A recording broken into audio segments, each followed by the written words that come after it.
Every move I make, whether asleep or awake, there is no mistake. My God is in the midst. Fear just can't exist. With Jesus, I can't miss. With Jesus, we are this.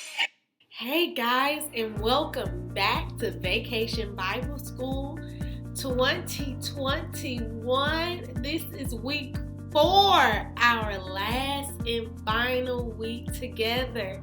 I've had so much fun working with you guys and learning a little bit more about the Bible each and every week. So as you know, we have to say our chant first. So repeat after me. With Jesus, I got this.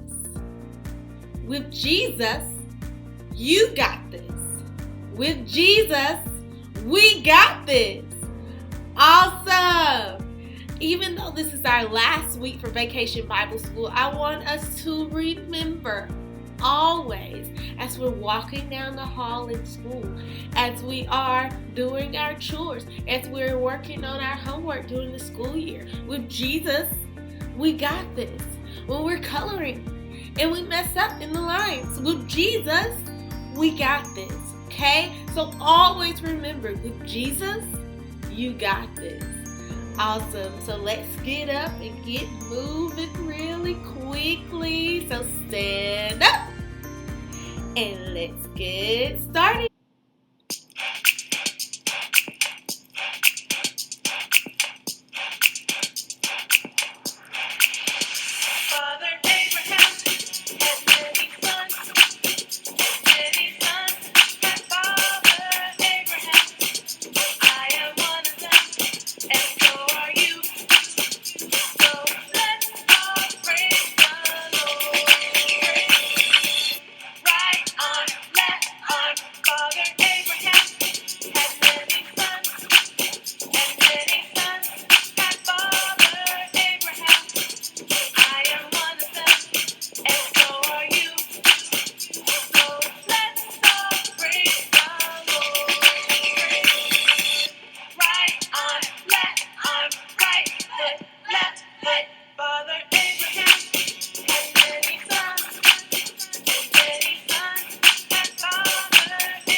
Today's lesson is about obedience.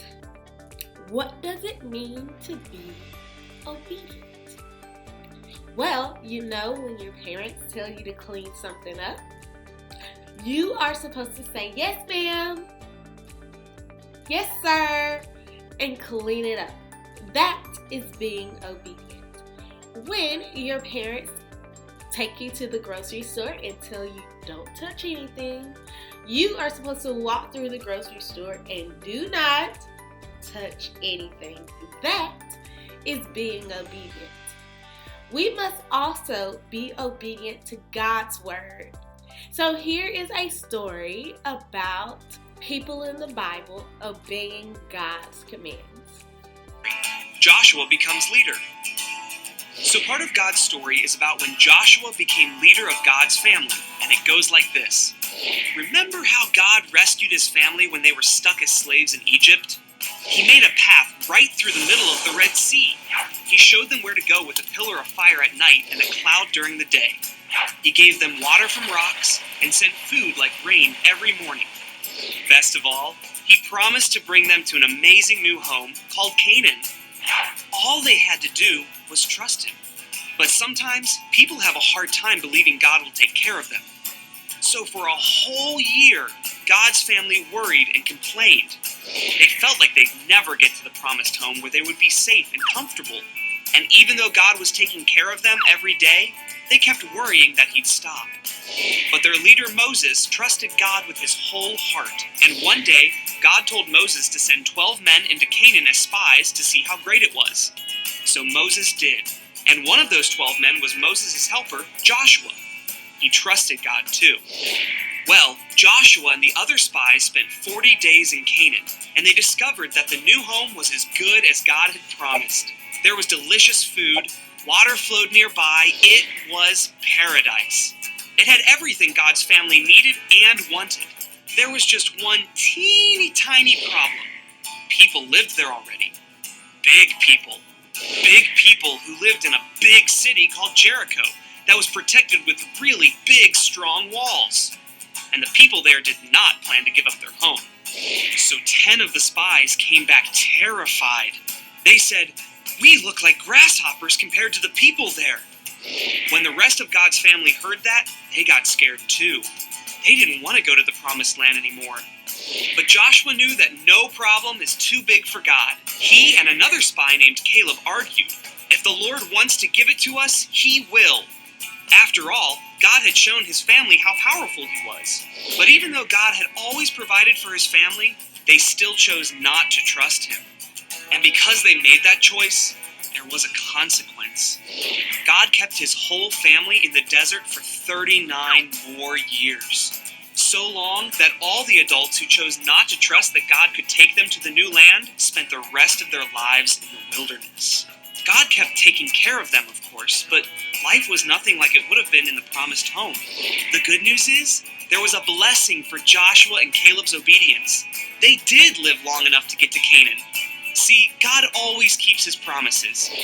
So eventually, he took his family into the promised land, and God chose a new leader to take them there, a guy who would trust him with his whole heart like Moses had. Yep, Joshua. And that's the story of when Joshua became the leader of God's family. So in case you missed it, here's the quick version. God took care of his family. He promised them a new home. They had to trust him. 12 spies visited Canaan. People already lived there. Joshua and Caleb trusted God. Most of God's family got scared. God's family stayed in the desert. God kept his promise. Joshua got ready to lead God's family into the promised land. And that's a part of God's story. Before we go, let's go over our memory verse for today. Our memory verse is coming from Deuteronomy, chapter 6, verse 18. So repeat after me as we go over this verse. Say, do what is right and good in the Lord's sight. Let's say it again. Do what is right and good in the Lord's sight. One more time and say it loud and proud. Do what is right and good in the Lord's eyes. I had so much fun with you over these last 4 weeks, and I hope you did too. Don't forget, with Jesus, you got this. Y'all have an awesome rest of your summer and a great rest of the 2021 year. Jesus, we got this. Here we go, y'all. Every step I take, every